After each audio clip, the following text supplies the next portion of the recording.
Bon dimanche matin tout le monde, bon dimanche et bienvenue à cette 21e capsule du défi J'aime mes seins. Donc, vous le savez maintenant, chaque jour du mois d'octobre, je vous présente une petite capsule vidéo qui aborde une thématique en lien avec la santé des seins, mais évidemment, la santé des seins, c'est la santé hormonale et très souvent, ce qu'on fait pour notre santé hormonale, ça a un impact positif sur toutes les autres sphères de notre santé globale. Alors, ce matin, il ne fera pas exception.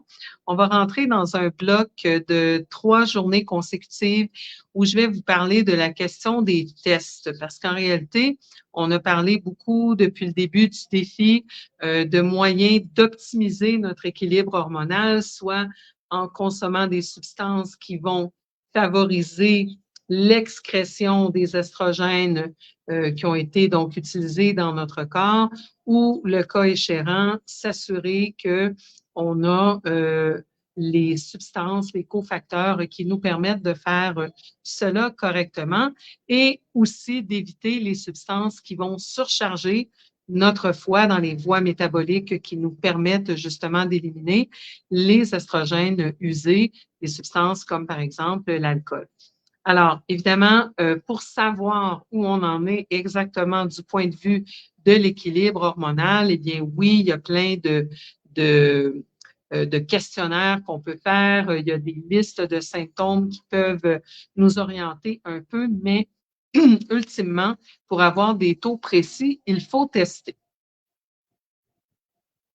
Malheureusement, le test qui est le plus fréquemment recommandé, parce qu'en médecine conventionnelle, c'est le seul qu'on utilise, c'est le test sanguin. Donc, vous le savez, vous avez des symptômes hormonaux, vous allez voir le médecin, vous décrivez vos symptômes, vous dites, je pense que je suis à la ménopause ou en périménopause s'il y a une menstruation de temps en temps, ou mes menstruations sont beaucoup trop abondantes, je suis en hémorragie pendant 10 jours par mois, qu'est-ce qui m'arrive? J'ai l'impression de devenir folle, comme souvent, c'est la phrase que j'ai entendue le plus souvent dans ma carrière. Et là, le médecin vous envoie passer des prises de sang. Et là, vous avez un bon espoir que dans ces fameuses prises de sang, on va trouver ce qui ne va pas avec votre cycle hormonal. Et je vais vous expliquer pourquoi c'est une aberration. Et j'en parle plus abondamment dans mon article qui est publié dans Vitalité Québec du mois d'octobre. Donc, vous savez que je suis chroniqueur dans Vitalité Québec depuis, je ne sais pas, 6 ans, 7 ans, je ne sais même plus combien d'années, et que vous pouvez vous procurer Vitalité Québec gratuitement tous les mois dans les bons magasins de produits naturels. Et si vous voulez être sûr de ne pas le manquer, vous pouvez aussi vous abonner. Et après quelques mois de parution des articles papier, eh bien, sur le site web de Vitalité Québec, vous pouvez trouver donc tous les articles. Les liens sont dans la section au féminin, santé au féminin. Donc, allez consulter les articles antérieurs. Mais pour ce mois-ci, c'était justement sur tester les hormones. Donc, c'est un petit peu un résumé de cet article que je vais vous faire. J'espère que le bruit de la pluie n'est pas plus fort que le bruit de ma voix. On a une journée pluvieuse aujourd'hui, une espèce de tempête dans les Caraïbes et on reçoit comme ça cette pluie, cette humidité depuis hier. Ça va faire du bien parce que c'était vraiment lourd comme température dans les derniers jours. Alors, je disais qu'en médecine conventionnelle, on n'utilise que le test sanguin. D'abord, on va aller voir un peu qu'est-ce que sont nos fameuses hormones stéroïdiennes. On a parlé beaucoup des estrogènes parce que ce sont surtout eux qui sont associés au cancer du sein. Mais donc, dans nos hormones associées à notre cycle menstruel, nous les femmes, on a particulièrement les estrogènes, la progestérone et la testostérone. Il y a des hormones qu'on pourrait dire secondaires parce qu'elles ont d'autres fonctions dans le corps, comme la DHEA, comme le cortisol qui va contrôler notamment l'inflammation dans notre corps. Et donc, toutes ces hormones sont fabriquées à partir de la même matière première qu'est le cholestérol. Vous comprenez pourquoi je vous parle souvent du mythe du cholestérol? On a absolument besoin du cholestérol dans notre corps et entre autres pour produire nos hormones associées à notre cycle reproducteur féminin.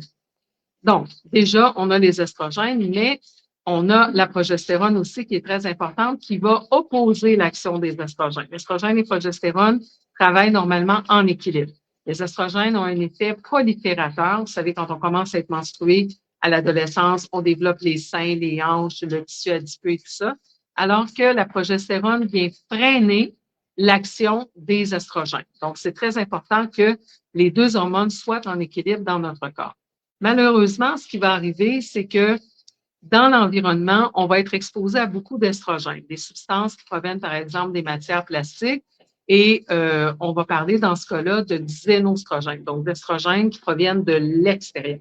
Alors, ces xénostrogènes, malheureusement, vont venir perturber notre équilibre hormonal parce que les xénostrogènes peuvent se fixer à nos récepteurs estrogéniques et vont augmenter d'une manière comme artificiellement notre taux d'estrogène et devront être métabolisés dans le foie comme nos estrogènes ordinaires.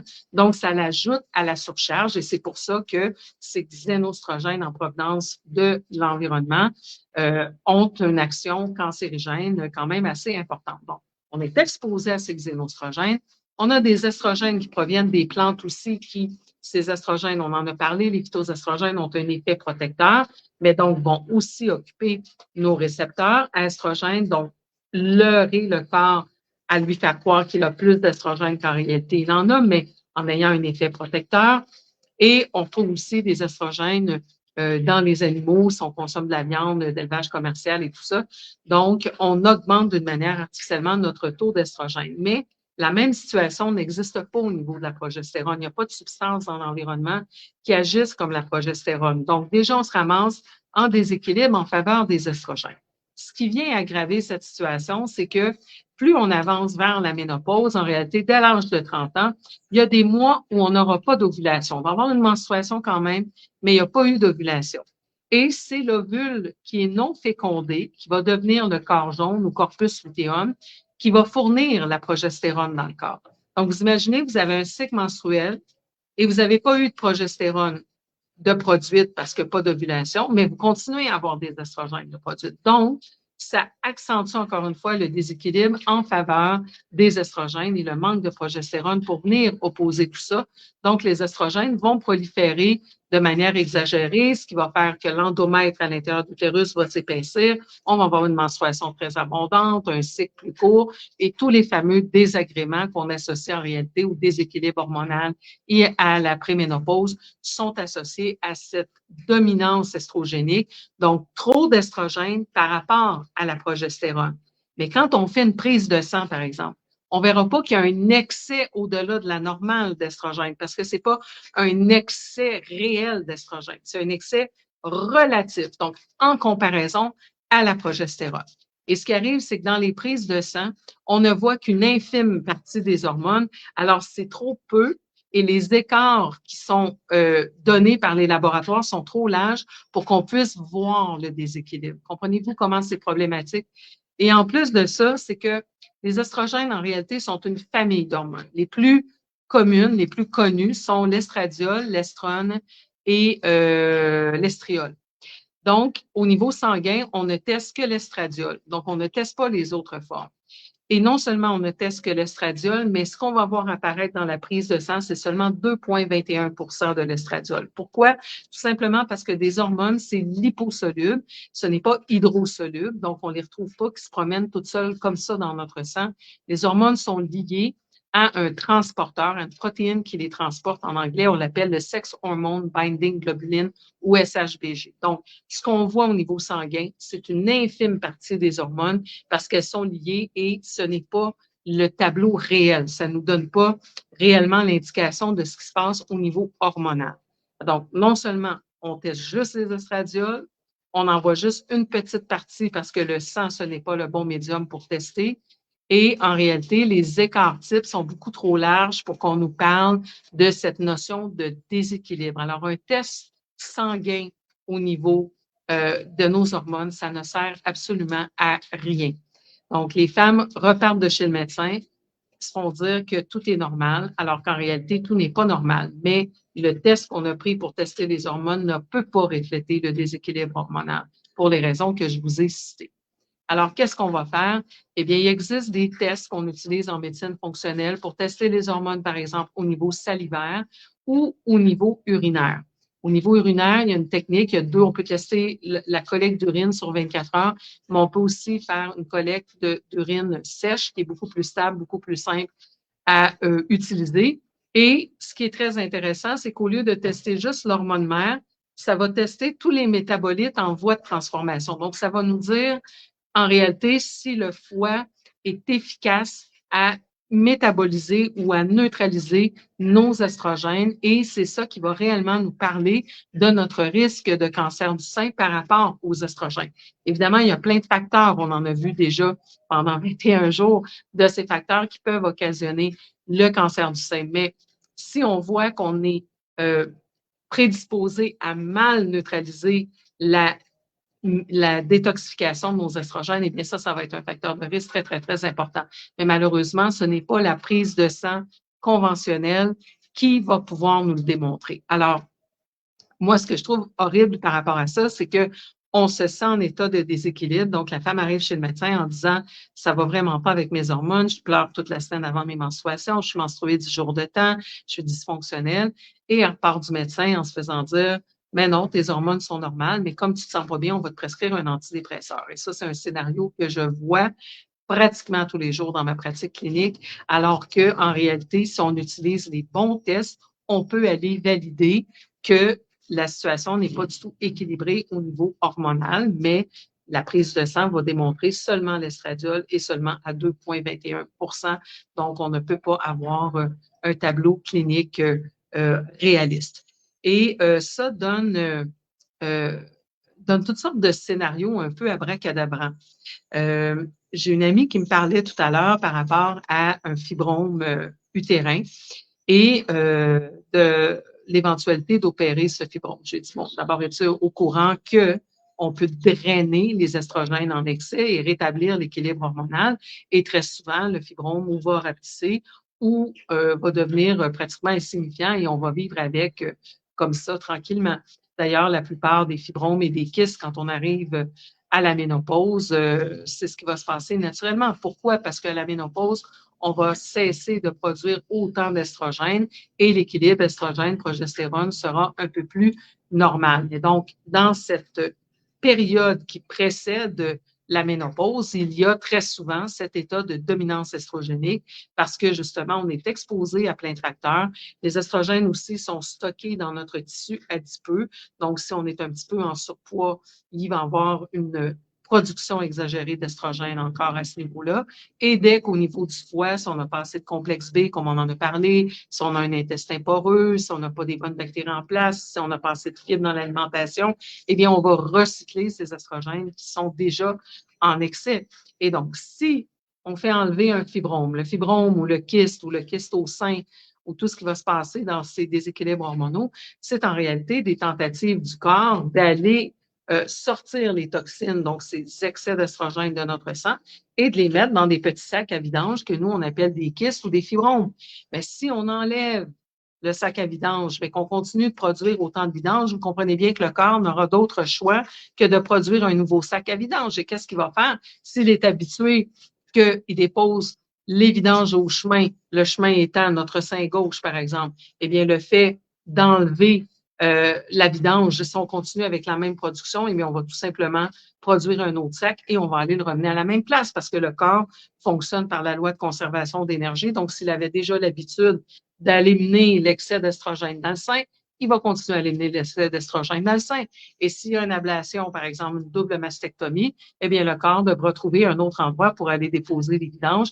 Et là, ça va devenir les ovaires, ça va devenir l'utérus. Et donc, comme ça, on est toujours dans le même processus d'avoir une difficulté à métaboliser, donc à extraire nos estrogènes usés et de manquer de progestérone. Donc, il faut vraiment adresser le problème à sa source et non pas juste enlever la conséquence de l'excès d'estrogène, mais bien aller favoriser le métabolisme des estrogènes pour qu'on puisse les extraire mieux et supporter la production de progestérone pour retrouver un certain équilibre.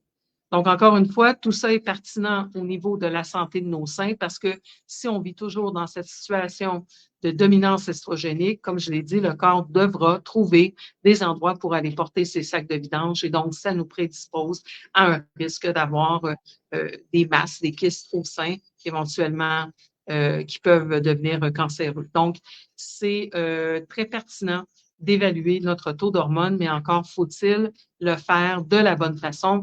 Inutile de demander à un médecin conventionnel de passer un test salivaire ou un test urinaire pour les hormones. Ce n'est pas ce qu'ils font en médecine conventionnelle, parce qu'en médecine conventionnelle, on teste pour les choses qu'on va résoudre. Ils ne vous parleront pas d'alimentation, ni de complexe B, ni de fibres, ni de probiotiques en médecine conventionnelle. Ils vont vous parler de chirurgie, ils vont vous parler de pilules anticonceptionnelles et d'antidépresseurs. Donc, ils ont les tests qui fonctionnent avec les solutions qu'ils ont à vous proposer. Un médecin conventionnel a en moyenne 3 à 5 heures de cours sur l'alimentation durant sa formation en médecine et il passe en moyenne 10 à 15 minutes avec ses patients. Alors, il ne va pas commencer à vous donner une dissertation sur l'alimentation et sur le métabolisme estrogénique, comment faire pour augmenter l'expression de vos estrogènes. La plupart des médecins ne comprennent même pas le métabolisme des estrogènes. Donc, ce n'est pas de leur faute, ce n'est pas ça qu'ils font. Tout simplement, c'est à nous aussi de recadrer nos attentes par rapport à la médecine conventionnelle. Maintenant, si vous avez un fibrome qui vous empêche de bouger normalement, qui vous cause des douleurs au dos et tout ça, eh bien, Dieu merci que les médecins conventionnels savent comment gérer ça, que grâce à une gynécologue ou un gynécologue, vous allez pouvoir procéder à l'ablation de ce kyste qui vous mène la vie dure ou de ce fibrome. Alors, il y a des problèmes que la médecine peut adresser convenablement, mais il y a aussi des limites et c'est ça le problème, c'est que dans la manière dont la médecine est installée dans le système en Amérique du Nord, eh bien, c'est notre seule porte d'entrée par rapport à nos problèmes de santé. Et c'est comme si eux avaient toutes les solutions, mais c'est malheureusement pas le cas.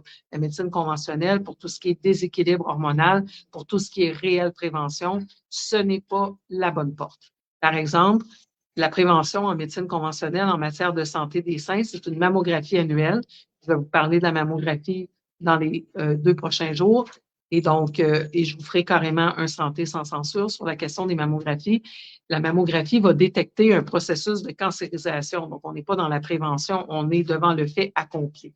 Et sinon, on parle de médicaments comme le tamoxifène qui va s'attacher à nos récepteurs estrogéniques ou à des inhibiteurs de l'aromatase, donc qui vont empêcher de produire plus d'estrogène. Encore une fois, on est dans des interventions très pointues, on n'est pas dans la prévention.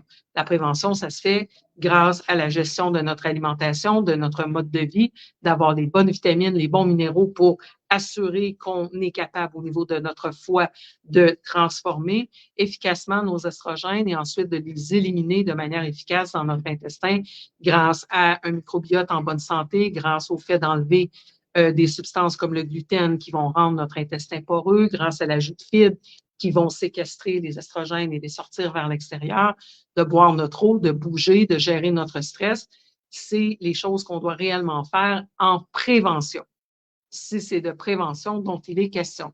Mais comme je vous l'ai souvent répété, la prévention et la santé, ce n'est pas payant pour Big Pharma. Donc, c'est évidemment pas l'approche qu'on préconise du côté de la médecine conventionnelle. Alors, ça conclut ma capsule vidéo pour aujourd'hui. Dans les 2 prochains jours, je vais vous parler de tests épigénétiques. Donc, qu'est-ce qu'on peut aller vérifier au niveau de ces tests-là qui va nous servir au niveau de la santé des seins. Et on va parler ultimement de mammographie. Et donc, il nous restera quelques jours après pour conclure sur d'autres ingrédients qui sont intéressants pour la santé de nos seins. Alors, là-dessus, on se retrouve probablement ce soir pour les belles rencontres du dimanche soir. Bye bye tout le monde, profitez de votre dimanche.